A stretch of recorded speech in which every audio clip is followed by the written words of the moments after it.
അപ്പോൾ പലപ്പോഴും ഞാൻ ആ സമയത്ത് ആലോചിച്ചു കേട്ടോ, ഇത് ഇനി തുടരണോ, അങ്ങനെ സിനിമയിൽ നമ്മൾ ഇനി പോകണോ എന്നൊക്കെ വിചാരിച്ചു ഞാൻ പലതവണ നിന്ന് സ്കിപ്പ് ചെയ്യാൻ നോക്കിയത്. പക്ഷേ ഈ സിനിമ എനിക്ക് പറഞ്ഞിട്ടുള്ളതാണെന്ന് എനിക്ക് തോന്നി.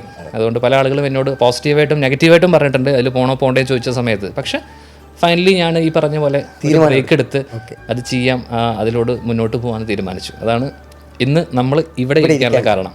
സനീഷ് ഭായി ജോയിൻ ചെയ്യുന്ന ആ ദിവസം ജീവ എന്നെ വിളിക്കുന്നു. അതെ, എടോ അമര, തൃശ്ശൂരുള്ള സാങ്ങിലെ എടോ അമര, നിങ്ങളുടെ ഒരു സുഹൃത്ത് വന്ന് മനസ്സിലായില്ല. അപ്പൊ ഞാൻ അന്തം വിട്ടുപോയി. എത്രയോ കാലമായിട്ട് സിനിമയുടെ മോഹമായിട്ട് നടക്കുന്ന ആളാണ്. 3 പടങ്ങളിൽ ഒരു പടത്തിന്റെ ഇന്റർവ്യൂ ഞാൻ ചെന്ന് എടുത്തിട്ടുണ്ട്.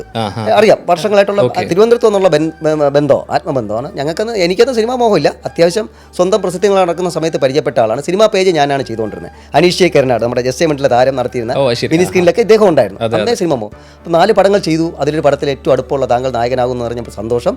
ഒരു കാര്യം കൂടി, തോളിൽ നക്ഷത്രമുള്ള ജോബാണ് വീട്ടുകാർ സ്വപ്നം കണ്ടത്. പക്ഷേ ഇപ്പൊ സ്ക്രീനിലെ നക്ഷത്രമായിട്ട് നമ്മുടെ മുമ്പിൽ ഇരിക്കുകയാണ്. ദൈവം അനുഗ്രഹിക്കട്ടെ. ചേട്ടൻ്റെ നാവും ഉണ്ടാവും.